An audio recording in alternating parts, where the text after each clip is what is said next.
Assalamualaikum, salam Malaysia Madani. Usaha terbaru JAKIM tangani kes eksploitasi dan ajaran sesat dikongsikan kepada Dewan Rakyat hari ini. Perinciannya bersama Alif Ashraf di Parlimen. Alif. Ya, Atika, JAKIM bangunkan sistem pelaporan berpusat untuk membolehkan orang ramai lapor terus kes ajaran sesat serta eksploitasi wanita dan kanak-kanak. Tindakan akan segera dilaksana sebaik laporan diterima.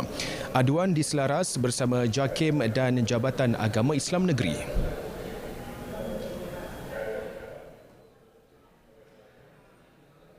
JAKIM menyedari terdapat keperluan membuat penambahbaikan dalam gerak kerja bagi menangani isu-isu seumpama kes GISBH dan isu-isu berkaitan ajaran sesat di negara ini. Bagi kes ini, siasatan mendapati terdapat kes berkaitan eksploitasi kanak-kanak dan wanita yang didedahkan baru-baru ini menimbulkan keperluan untuk penambahbaikan segera dalam prosedur operasi standard pelaporan kes umpama ini. Baik, pemantauan dilaksana menyeluruh JAKIM untuk kesan premis perniagaan yang guna sijil halal palsu. Daripada statistik dan data yang ada, ini menunjukkan pemantauan itu berlaku secara berterusan dan ini juga dapat memberikan keyakinan kepada pengguna bahawa halal JAKIM itu menerusi satu proses yang menyeluruh daripada awal sehinggalah dari aspek monitoring dan juga kawalan dan pemantauan. Pelbagai langkah proaktif dilaksana untuk terus tingkatkan jumlah premis makanan dapat pensijilan halal. Fokus tertumpu kepada usaha beri kefahaman mengenai kepentingan pensijilan halal, selain memudah dan mempercepat proses permohonannya.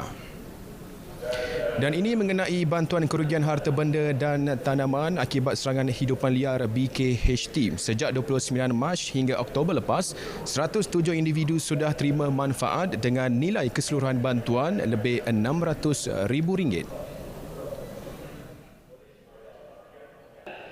BKHT merupakan bantuan bentuk kewangan yang diberikan secara one-off kepada kumpulan asasa yang mengalami kerosakan dan kemusnahan harta benda dan tanaman akibat serangan hidupan liar tertakluk kepada syarat-syarat yang telah ditetapkan. Jabatan Kebajikan Masyarakat turut bantu orang awam yang cedera dan maut akibat serangan hidupan liar. Bantuan disalur menerusi kumpulan wang amanah bantuan mangsa serangan binatang buas.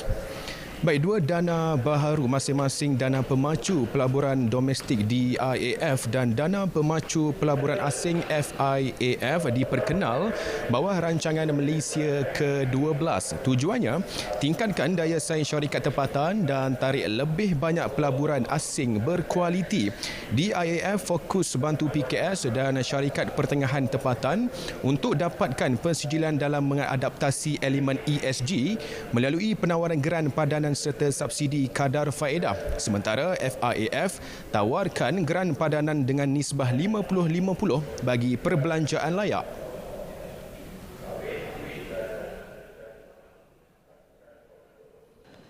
Pengenalan DIAF dan FIAF ini pada asasnya adalah kesinambungan kepada DISF dan HIF yang mana dana ini adalah selari dengan dasar semasa kerajaan di bawah kerangka ekonomi madani dan Pelan Induk Perindustrian Baru 2030. Kedua-dua dana ini telah berakhir dengan selesainya RMK ke-10 dan RMK ke-11. Dan sebanyak 526 projek telah berjaya dilaksanakan.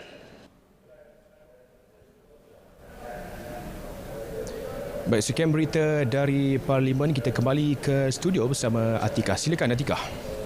Terima kasih Alif di lobi Parlimen. Sekian Parlimen Semasa dari Sungai Kesegara, Palestin pasti merdeka. Assalamualaikum.